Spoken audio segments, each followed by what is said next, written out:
Good morning, everybody. Thanks for taking your seat. We're going to begin the program now. Please continue to serve yourselves, but also please turn your phones to silent mode. My name is Ben Dupuy. I'm a member of the BGR Board of Directors and chair of the Breakfast Briefing Committee. I'm pleased to welcome you all to BGR's final breakfast briefing of the year. These breakfast briefings are sponsored by First Horizon Bank. I want to extend our gratitude to WWNO New Orleans Public Radio, which will rebroadcast this event on Thursday, September 12th at 10 a.m. and 10 p.m. We hope you'll take advantage of the question and answer portion of today's program. It's easy to participate. Follow the instructions at your seats to access the online Q&A form. For those viewing the program virtually, the QR code will also appear on the screen during the Q&A session. If you prefer to write your question, please hand it to a BGR staff member and include your name if you'd like to be identified. Following the program, please share your feedback about this event. There are survey forms at your seats that you can complete and give to us, or you can scan the QR code to take the survey on your phone. These surveys help us to improve our breakfast briefings so they're as relevant and as informative as possible. Later in the program, we'll show that code on the screen, or you may refer to the instructions. The best way to stay on top of all BGR events and research is to become a member. BGR is a private, nonprofit, independent research organization dedicated to informed policymaking and the effective use of public resources for the improvement of government in the New Orleans metropolitan area. We regularly engage with our members about our public policy work. BGR values this dialogue, and we appreciate our members' support in amplifying BGR's good government recommendations. If you're not currently a member, visit bgr.org and join the ranks of empowered citizens working to improve local government. We also encourage you to follow BGR on social media. And now to introduce our speaker this morning is Becky Mowbray, BGR's President and CEO.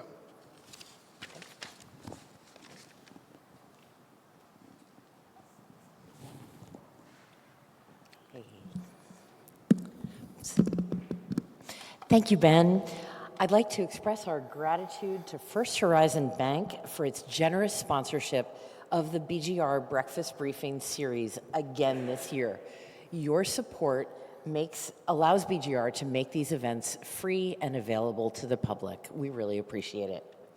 So it is wonderful to see everyone this morning. Thank you so much for making it out on this rainy day as Tropical Storm Francine is coming into the area. And thank you to everyone who is joining us this morning by live stream. We appreciate your participation as well. My name is Becky Mowbray, and I serve as BGR's President and CEO. BGR produces research reports that identify solutions to some of the most complex challenges facing local government in Orleans, Jefferson, and St. Tammany parishes. Our work enhances government accountability. We also help inform voters with independent, nonpartisan analysis of important local ballot propositions. This fall, we'll publish a report on a proposed city charter amendment to dedicate funding to the New Orleans Housing Trust Fund.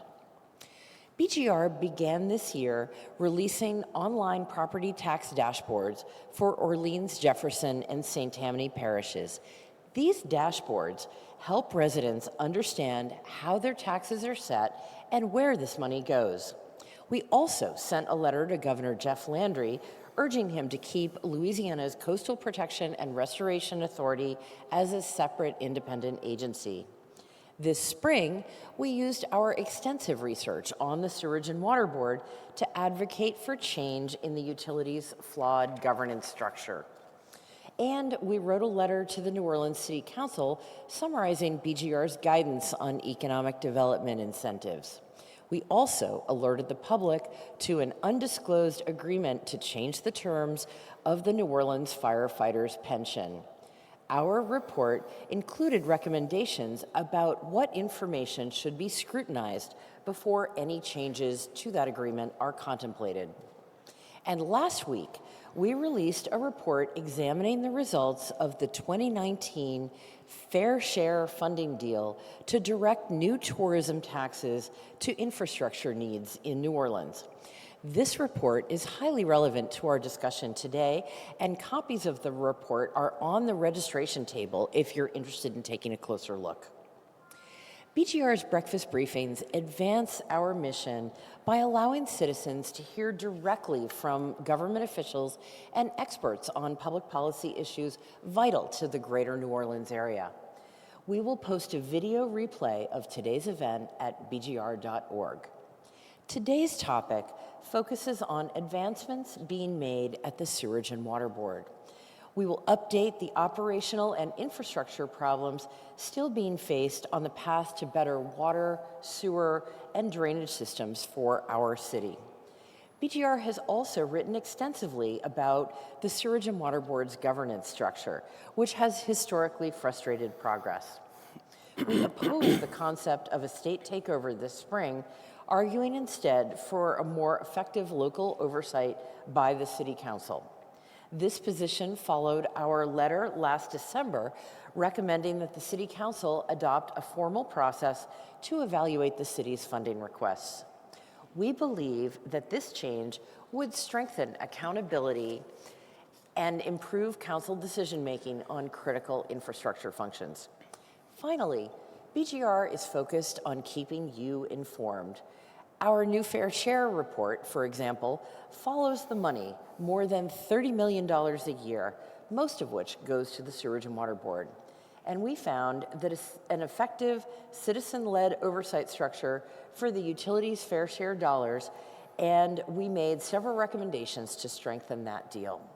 Today, we will explore these and other issues with Ghassan Korban, Executive Director of the Sewerage and Water Board. Ghassan joined the Sewerage and Water Board in September of 2018, a year after the major floods covered the city and a series of interim leaders managed the water utility. We are excited to bring Ghassan back as a breakfast briefing speaker this morning and to get his perspective on the utility's current progress, as well as its strategic and long-term master plans. To provide more time for this important conversation, we have placed Ghassan's bio at each seat rather than running through it up here from the podium. At the conclusion of today's presentations, I will be moderating a Q&A session with Ghassan. I'm sure that there will be many thought-provoking questions from the audience throughout this discussion.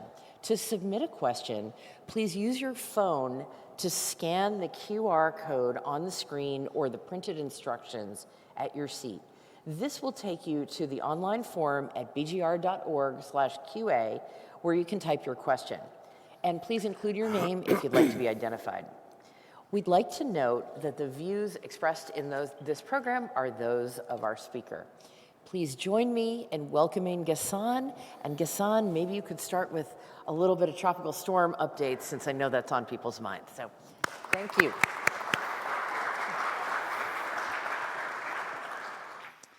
Good morning, everybody, and thank you, Becky. I know Francis is on my mind. I'm sure she's on your mind as well. And we'll talk about Francine in a second. But first, I'd like to thank all of you for being here, brave souls, braving the weather and not thinking hurricane right away, and being here to give me the opportunity to share some progress that the Sewerage and Water Board has been making throughout the last probably 5 to 6 years.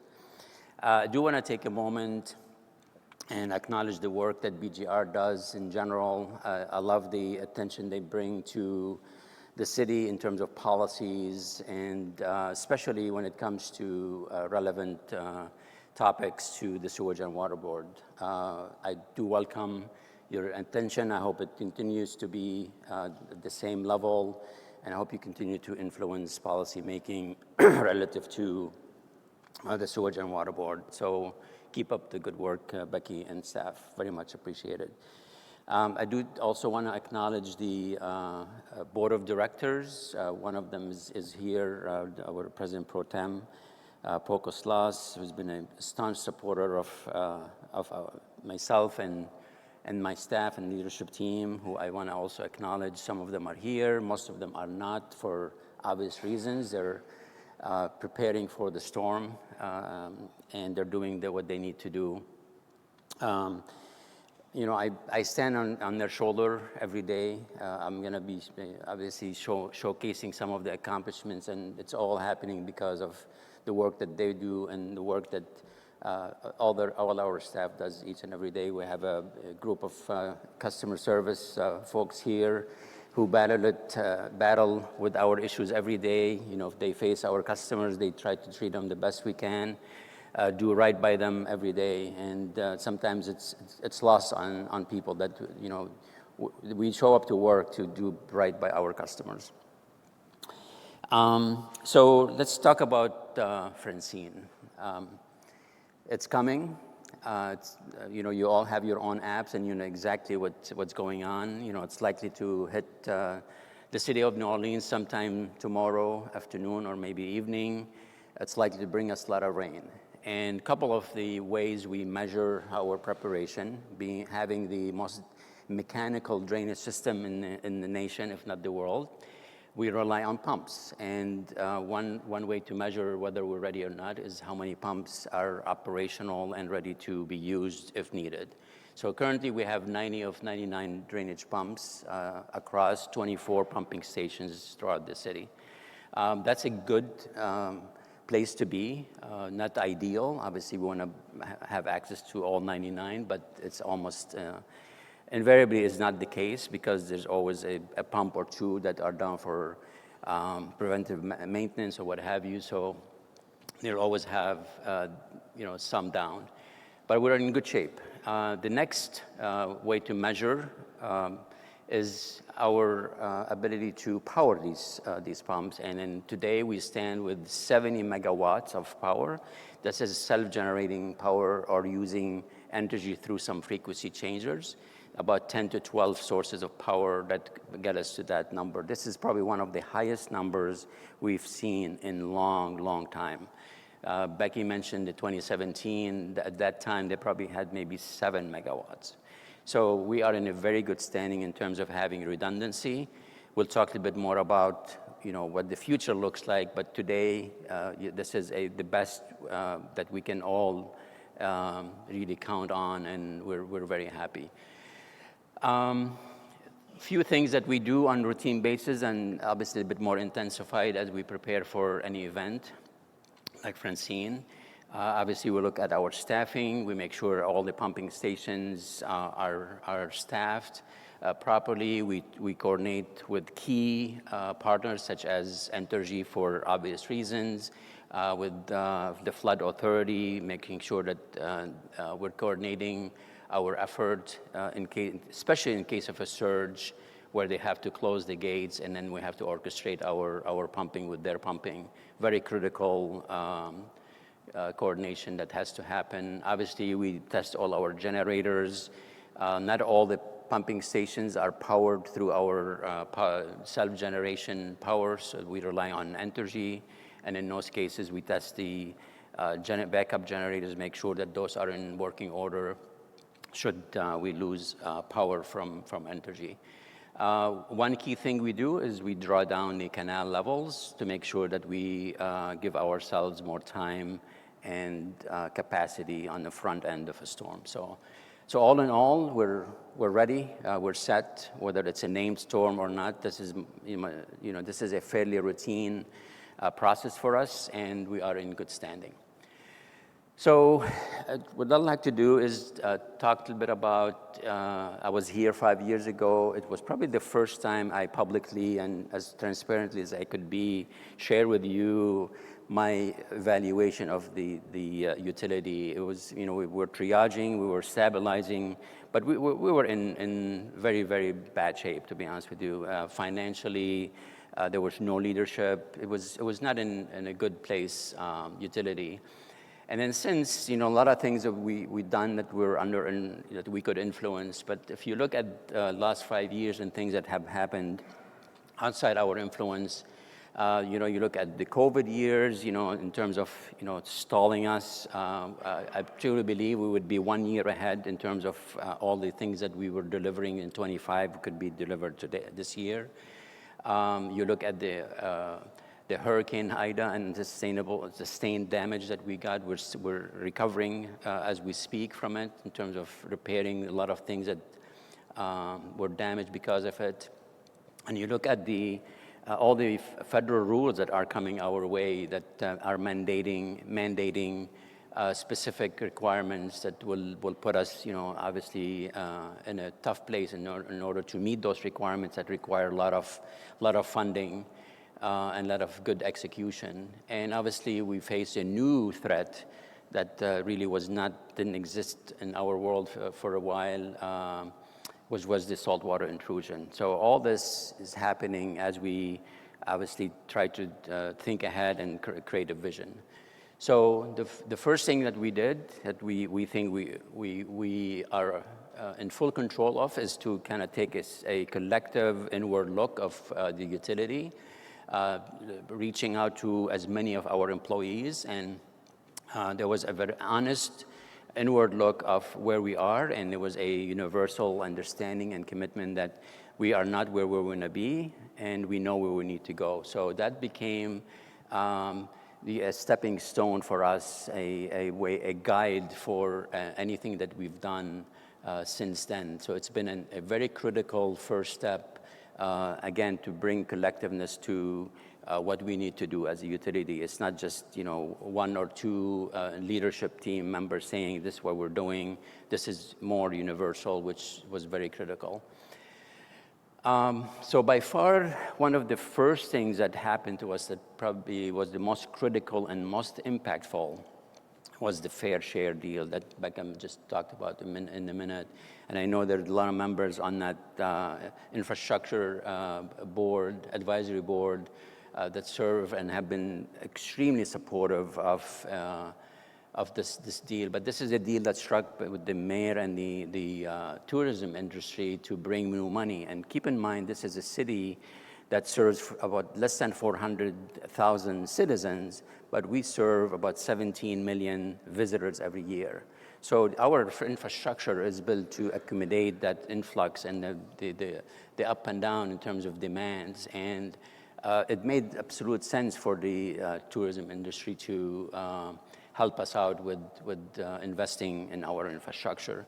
The one thing they did is they got us out of debt. In 2018, we owed so much money to a lot of vendors. We couldn't get vendors to show up or contracts to show up to work, to do any of the work. So there was an influx of one-time cash that allowed us to clean the books, so to speak, and then start strategizing on what are the key priorities. And so this effort really not only brought money, but it brought partnership, understanding, and appreciation, and then feedback. So we'll be talking about just the majority of those projects in a minute. So I'm going to start with one of the low-hanging fruit. This may not seem as big of a deal, but I've heard so much from you through, at the beginning of my tenure here, all these cuts that we make to make a repair, and we just walk away. We were so limited on funds. We spend the money on making a repair, but then we did not make the actual surface cut repair a priority. So we inherited about 4,200 of those that were scattered across the city, and we made it a priority with the help of IEB and their support. Between last year and this year, we are diminishing those surface cuts from 4,200 down to our goal to be 0 by the end of the year. That's a great accomplishment in terms of quality of life and just addressing one of the things that our customers and the residents wanted us to pay attention to. So wonderful place to be. Ultimately, we want to be at 2 to 4 weeks in terms of when we actually make a repair and then restore the pavement. Let's move on to drinking water. And there's, obviously a lot of phases. The journey of the water from the river to your faucet goes through a lot of important and critical steps. The first one is obviously the quality of the water in terms of purifying it and making it up to standard and drinkable and clean. So we set out, given all the new mandates that we're going to be facing we set out to do a water quality master plan to collectively look at all the needs, future demands, future requirements, and what kind of technologies do we need to be able to continue to provide our city and our residents and visitors with good, clean water. So that's the plan moving forward. In the meantime, we still have the responsibility to deliver clean water to your faucet. So we're investing in one of the two filter galleries to make sure that we have capacity, we have quality, and we have redundancy. So we used IAB dollars, in order to support that project, and that project is moving forward, tracking to be done by the end of this year. Another phase in the drinking water journey is the storing of the water, purified water, and the pumping of that water into the system. And as you know, we've had FEMA dollars, the Hazard Mitigation Grant Program, that allow us to build 2 water hammers that have been performing beautifully, exactly as designed. They performed exactly as designed during the last situation that led to a boil water advisory, and that only happened because of a very, very unfortunate and dreadful accident that stalled the recovery during the loss of power. We're also obviously have 8 pumps that we've restored, 6 of them so far, so they're all refurbished or new, and we are in a very good standing in terms of ability to pump drinking water into the system. We only use 4 out of the 8, so we're in very, very good place with redundancy. Obviously, how we deliver the water to your house is through a 1,600 miles worth of pipe. These pipes, as I think I shared this with you last time I was here, 50% of those 1,600 miles are 80 years or older. Third are 100 years or older. So we've been steadily replacing what we could afford under the Joint Infrastructure Recovery Road program.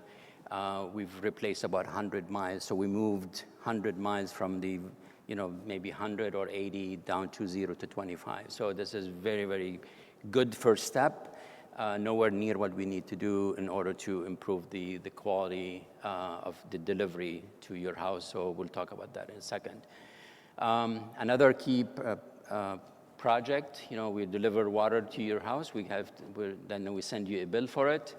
And I gotta share this one thing with you. Today we are where we are with the billing because of a decision that was made back in 2016 or maybe sooner.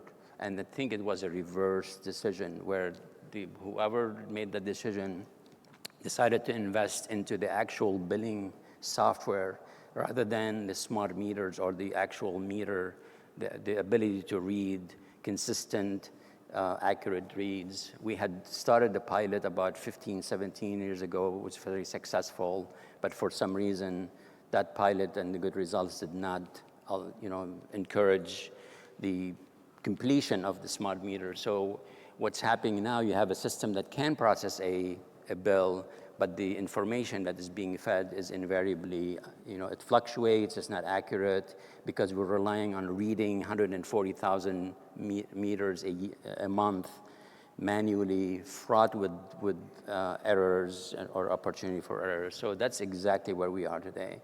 That was probably, I don't look back and criticize, but that's one area where I feel like we are where we are because of that decision. Once we are finished with the smart meter program, we are going to replace that billing software because it's due. And then, it will be a totally different world. But today we have 43,000 of those smart meters in the ground tracking to do half of the overall population by the end of the year, and the remaining 50% will be completed by the end of 2025. This brings accuracy consistently to your bill, and this will be the norm. In the meantime, another great benefit that the smart meter program is doing is allowing us to track and monitor your consumption so we know if there's anything that is a little bit off. If there is constant registration, if you have leaks, we can inform you in real time. And so far, we've been doing so, and 50% of our customers have been responding favorably, avoiding unnecessary cost, saving themselves and us, obviously, 38 million gallons of water and about $500,000 worth of water. In the meantime, obviously, there's, until the smart meter program is fully implemented, a lot of things we're doing to make sure our customers are treated fairly. So we're, due to a recent state legislation, we're offering a flat rate to our customers. That offer will be coming due shortly. So if you don't have a smart meter, you can opt into a flat rate bill until a smart meter is installed, and then there will be no true up, and then the smart bill will dictate then your accurate consumption, and you'll pay accordingly. By also new legislation, starting in 2025, we cannot send you a bill unless it's red, and we are fairly confident that that will be accomplished because half of the meters will be all smart meters, and we'll have the entire meter reading staff focusing on the remaining half. We've outsourced some of our flexible payment plans, and with that, we were able to bring about $5 million since February of this year in new payments that did not happen before. So we're obviously encouraging our customers to pay very flexibly. The amounts can vary and reflects your ability to pay. So that's been a great effort.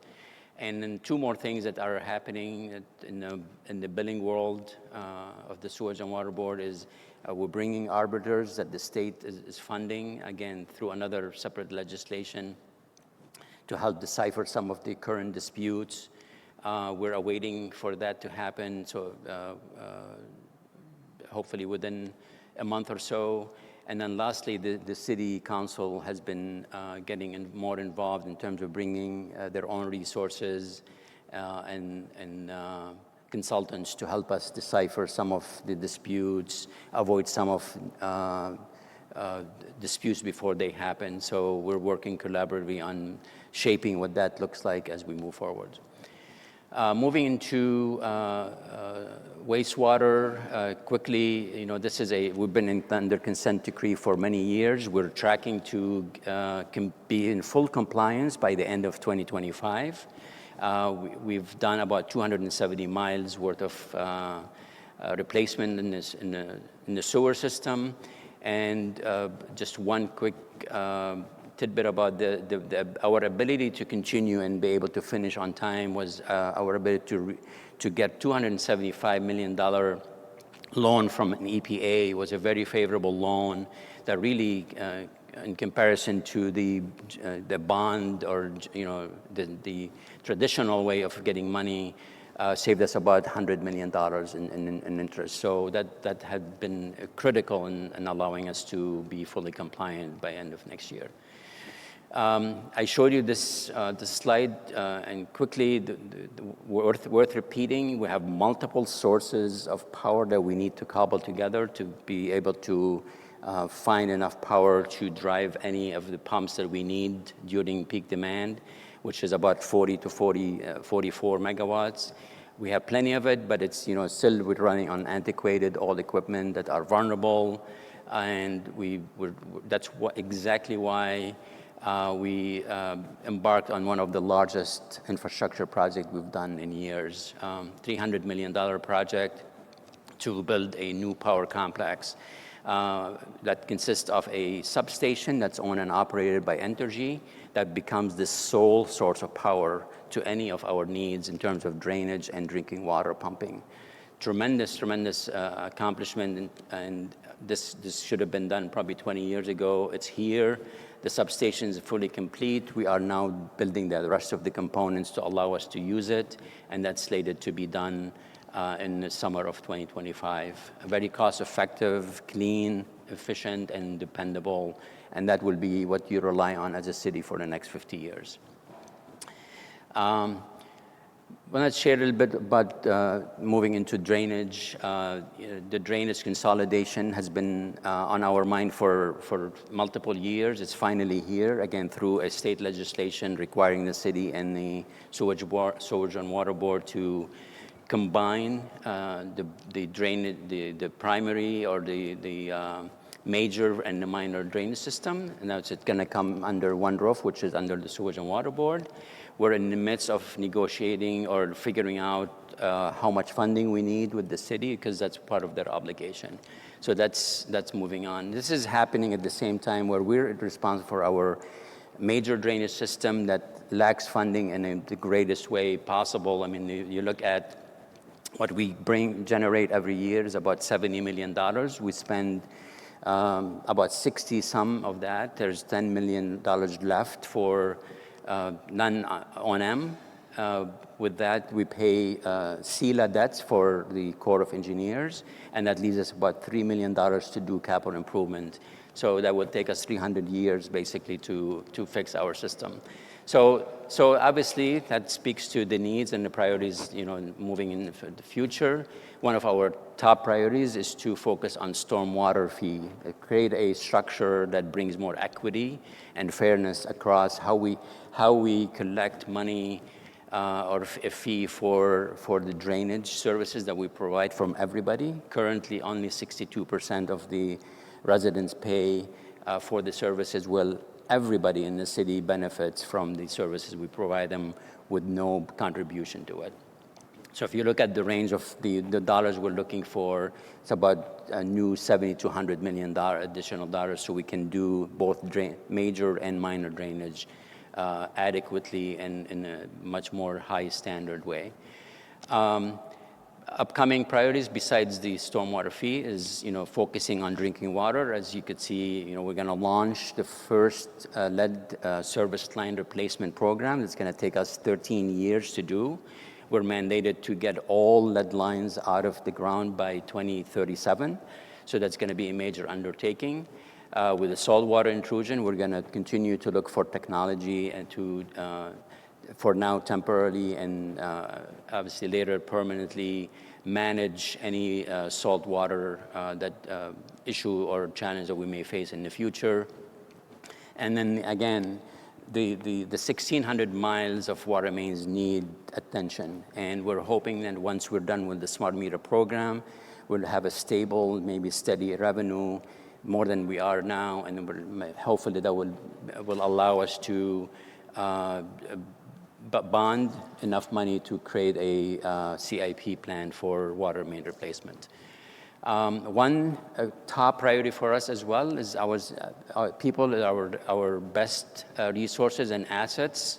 They make the utility who it is, and we took a look at what do we need to look like in terms of a utility, and we're in the midst of looking for a new workforce model that would be compared to the current, which is within the civil service, and look for an alternative, and we're going to socialize it and promote it within our employees. And if it looks more attractive and they want us to pursue it, we will pursue legislation in following year in 2025, and hopefully successful in getting us to a better place with a much more favorable work model. To conclude, just looking forward, in addition to the people plan, we're hoping that 2025 will be a very pivotal year, and indeed it will be. We will have all smart meters installed, no estimates, yay, and new portal in the hands of the customers who can monitor and control their own consumption and in real time respond to that. No surface cuts backlog, and with that, that's going to allow us to launch a new program similar to that will allow us to do the other needs in terms of leaky mains and hydrants and such. We're going to have the power complex online, obviously drainage system under one roof, which will be an awesome place to be, and a robust automation plan of multiple software systems that we've already launched, and then it's going to become it's going to shape up a lot better in 2025. So with that, I'm open to questions, so let's take a seat.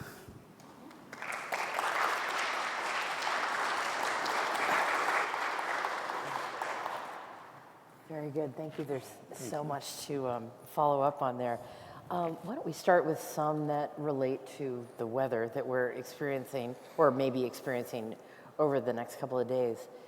So it will take an estimated 5 years to clean up all the catch basins in the city. That means that many residents are going to need to wait for several years with drainage problems while they potentially get worse. Is this just a fact of life in New Orleans, or is there something that the Sewerage and Water Board can do to provide interim relief? So just for the record, we will become responsible for the minor drainage system, including the catch basins, in January of 2025. And we believe that there is an answer to that question. And the way to go about it is, while it will take an enormous amount of effort, our goal is to understand where the vulnerable areas are and address those, obviously, first. DPW is in the midst of finishing one contract that hopefully is touching about 7,000 catch basins. We're gaining as much information from them in terms of all the calls that 311 gets to create a prioritization list of where we need to go first. So what we're doing now is we're putting together a contract so we can hit the ground running in January once the funding is in place, so we can address those most vulnerable areas first. And then long-term, our goal is to have a 5-year cycle, so we will be touching 20% of the entire population of the catch basins every year. Good, that makes sense. Okay, great. And how are you planning for the increased workload from the transfer of the minor drainage system from DPW to the Sewerage and Water Board? Yeah, our goal is to have a hybrid system. So we're going to inherit some equipment, vac trucks and such. It's not likely we're going to get any employees or staff. So we're ramping up in terms of what that unit looks like, in-house unit, that allow us to utilize those trucks and be responsive to the calls. At the same time, we're going to stand like I said, we're preparing for a contract, so we're going to outsource a steady, again, to touch the 20% every year. So we're going to have a dual approach where we can be responsive to some hydrants, or some catch basins are not going to be able to wait 5 years, right? So because the way they are and where they're located. So our hope that our in-house crews will be responding to those, and then the contractors will be on a systematic basis touching 20% of catch basins, leads, and pipes as well. Okay. Speaking of contracting, we've got several questions that have come in related to privatization. And so a private company, Veolia, has operated the Sewerage and Water Board's sewage treatment plants for more than 30 years. And in 2024, it announced new investments to increase performance and reduce operating costs. What is your assessment of this public-private partnership? And are there other cost-effective opportunities for private support or management of future infrastructure upgrades? So the Veolia deal is something that's been, like you said, in place for 30 years, and it's typically very hard to undo that. So the relationship probably wasn't the best for a while when I first started my tenure, and I think Ida was a pivotal time where we hit rock bottom, and then since they've increased their resources and the attention tremendously. It's been a difference between night and day. It is not my intention to look at a similar structure for everything else. Drainage may, again, like I said, we're going to do a hybrid where we're going to outsource, but it's mostly contracting. And we're going to control our own destiny in terms of having in-house crews to be more responsive. Sure. So. That makes What is the current status of your effort to replace the $29 million in state funding that the legislature did not provide this spring for the power complex? And what sources are the Sewerage and Water Board and the state discussing? Very good question. So just for background, we were hoping we would get the $29 from capital outlay last year. That effort failed. And as an alternative, working with the state, there is an available grant from the Department of Energy that we're able to apply for, which we have. The state is applying on our behalf. The structure of that deal is a little different. It's not a straight up, you need $29 million, here's your 29.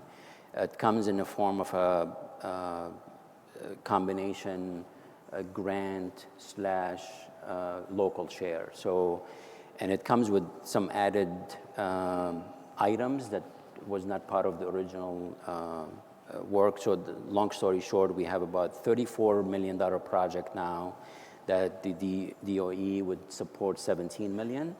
And then it is on us to match the 17 to add up to the 34. So we're working very closely with the city, with the mayor, with city council, obviously looking at our own finances to see whether we can make that deal happen, because it's the only available option at this time, and for finishing a very critical piece of the power complex. Terrific. In your presentation, you talked a bit about smart meters and the billing system, and I'm wondering if you could elaborate on, it sounded like you are planning to prioritize the implementation of the smart meters, but can you explain a little bit more about the relationship between the smart meters and the billing system? Because even if you get accurate meter reads that are occurring every month, wouldn't they still need to filter into the billing system to generate the bills? Like, aren't they both part of the problem? The first part is accurate, yeah. So there's 3 phases for a bill. You have to read it, then you input it into a software system that develops a bill, and then you have to deliver the bill. So we've improved the delivery part because the printing and the mailing that was antiquated, we improved that. The actual software itself is fairly simple.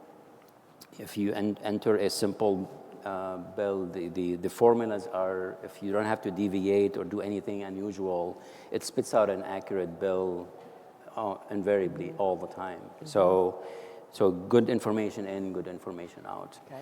The challenge has been in the inaccuracies, inconsistencies of the actual collection of the reads. Whether we can't read a meter for a long time because of access or whatever the case may be.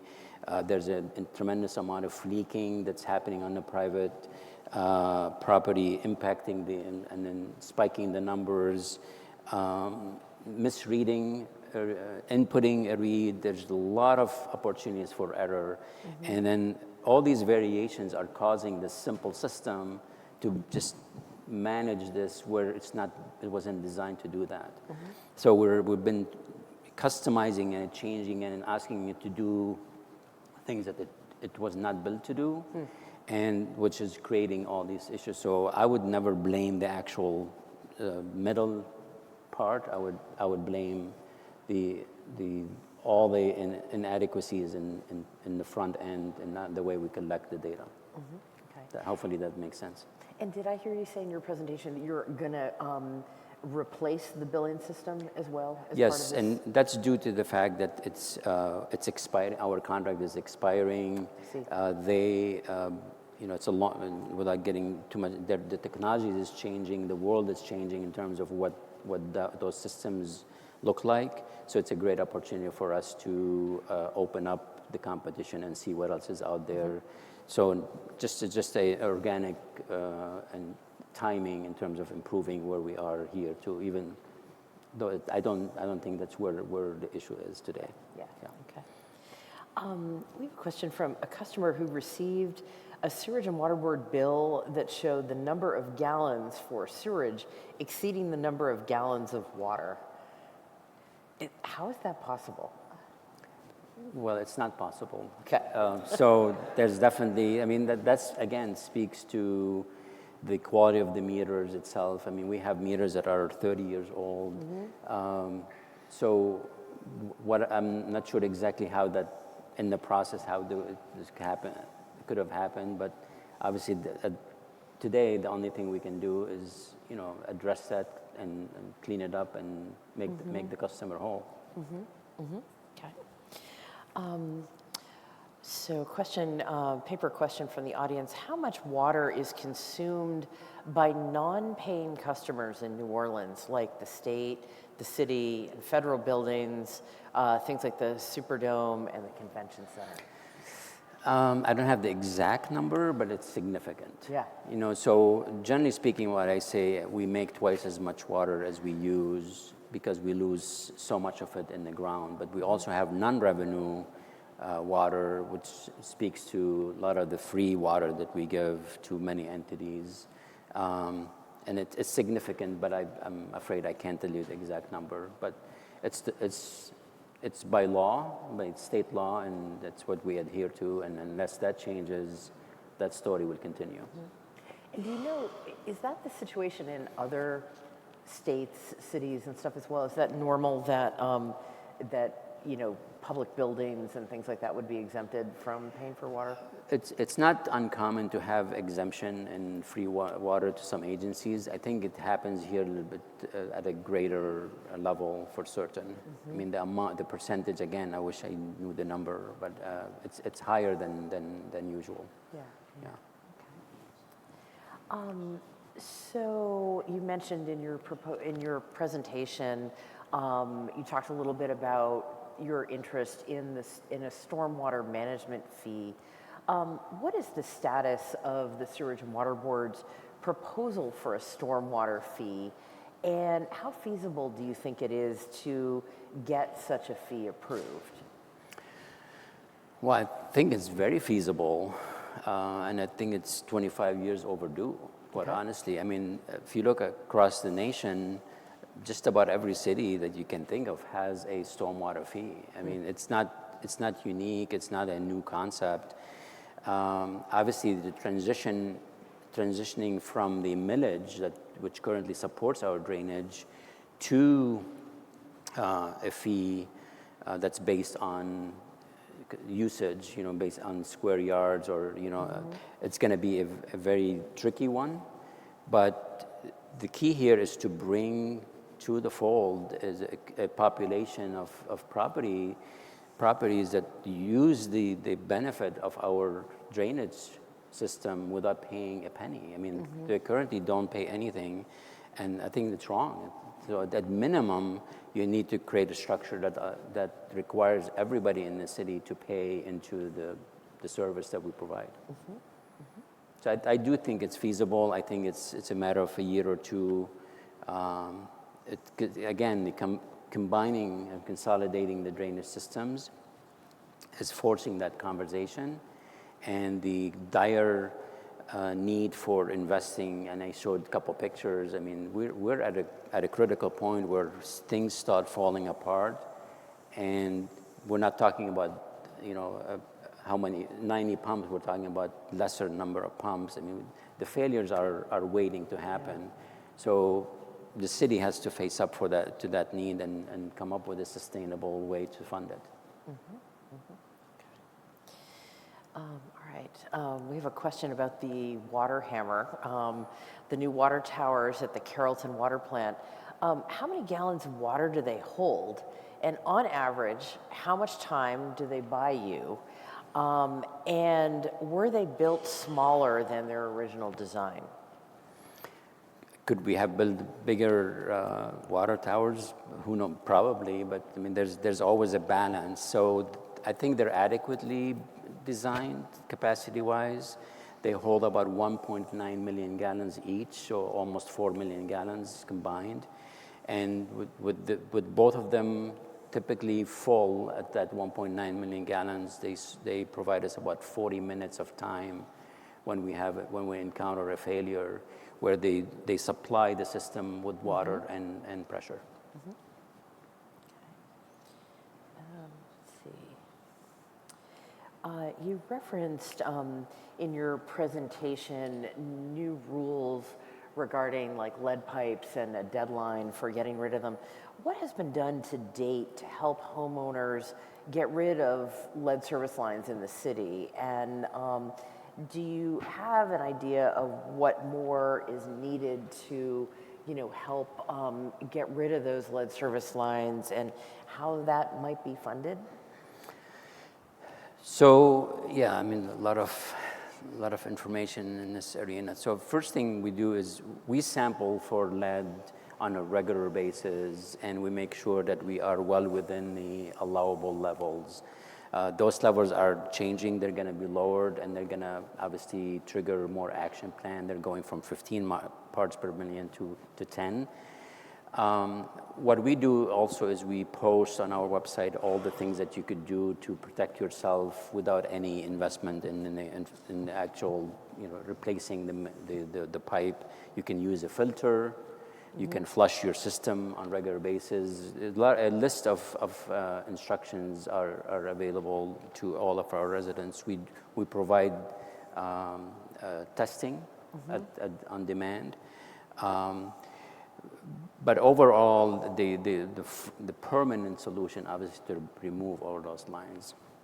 And we got to know where they are. So we've been working for the last 2 years on doing an inventory using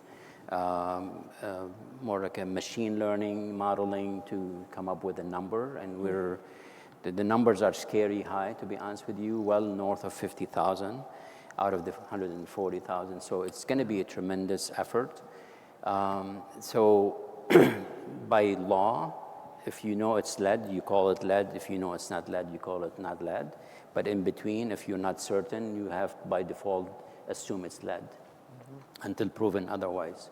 So the numbers is extremely high, and then hopefully it's going to go down the more we start excavating and correcting the modeling and tweaking it, that the numbers will go down. But in the meantime, we have access to $84 million from the IJA dollars, from the bill that came through allocation to the state, and we were able to access all of it. So that will allow us to launch the program next year, and hopefully we'll do as many of lead service lines as we can with that money. Specific, I need to say that we, by law or by requirement, we have to replace not only our portion from the main to the meter, but also the portion from the meter to the house. That's called full replacement, and that's the only way we can count it as fully replaced. So when we're out there launching that work, we will need cooperation from our residents to allow us on their property. We're going to utilize the least intrusive methods in terms of pulling the lines underground with small holes to access both ends to minimize damage to or disruption to your property. But that's going to be key, and hopefully that's the beginning of a 13-year program that hopefully continue to be funded by federal, state, and system funds. Wonderful. I'd like to remind everyone that you can scan the QR code and send questions in electronically. They'll appear here if you would like. So Ghassan, you'd also referenced the people plan and the work that the Sewerage and Water Board is doing on that right now. Could you describe a little bit about how, so currently the Sewerage and Water Board is in the civil service system. Could you describe a little bit about how being included in the city civil service system impacts your performance and how that affects your ability to hire, retain, train, deploy people where they're needed? Well, for the record, we do everything we can to work very closely with civil service. The leadership team has been very collaborative. They have their system, they have their mission, and we have ours. Sometimes they don't overlap. I feel that being a utility we don't belong in the same generic civil service system currently. We need autonomy.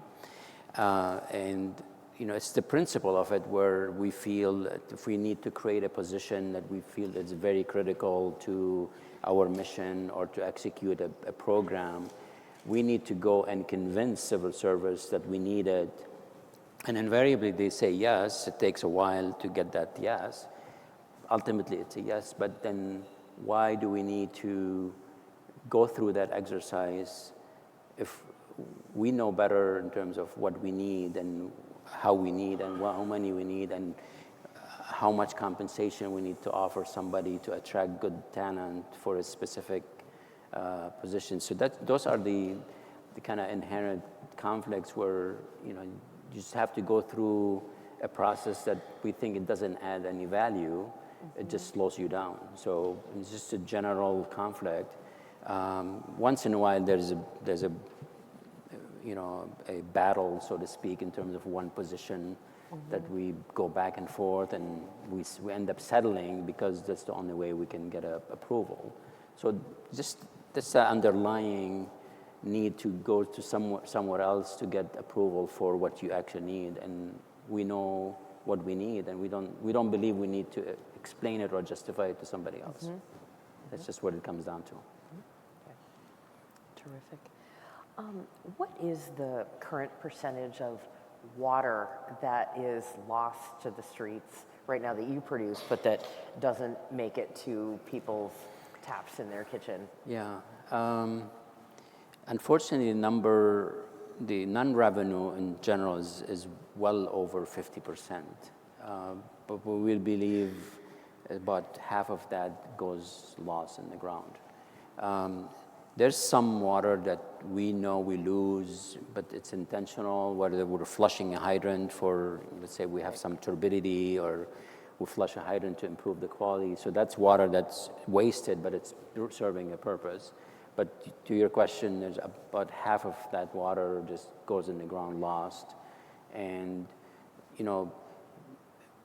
that showed how relevant that is when we were facing the saltwater intrusion issue, where any solution were predicated on the volume of water we treat. And it came down to the less water we treat, the easier the solution. So in terms of like how much, if let's say you're barging fresh water, obviously, if you conserve during that time, for example, or if you have no leaks, you're going to end up barging less. The size of pipe you need to run 12 miles north upriver to bring you fresh water will be smaller or cheaper. So it's very relevant. It's very, very critical piece, and that's why I highlighted it as a top priority for us to keep the momentum in terms of replacing water mains that need to be replaced throughout the entire city. It just occurred to me that with all the rain that we might get over the next couple of days, that maybe that will actually help with the saltwater intrusion. So it's funny. It's counterintuitive to think that it's more the rain that falls in the Ohio Valley that really makes the most impact, and we believe that storm is heading there, and it's going to dump a lot of rain. So it's hopefully will push that salt water back. Yes. Good. Good. I'm afraid that's all the time that we have for questions. Ghassan, thank you very much for speaking with us today. And thanks again to First Horizon Bank for its generous sponsorship of this breakfast briefing. And thanks to all of you for making it out this morning to join us. And thanks to everyone who joined us online. We really appreciate it. It's really helpful to us to get surveys, so please remember to complete your survey if you can. You can use the QR code to take the survey on your phone, or you can fill out the paper survey on your seat and give it to a BGR staff member. A recording of today's BGR breakfast briefing will be available on our website, bgr.org, very soon. It will also be rebroadcast on WWNO New Orleans Public Radio on Thursday, September 12th at both 10 a.m. and 10 p.m. We hope that this event has been informative and that we'll see you again at a future BGR events. Watch for a new round of research reports in the coming months. Please follow us on social media. Stay safe and have a terrific day. Thanks so much. Thank you. Thanks.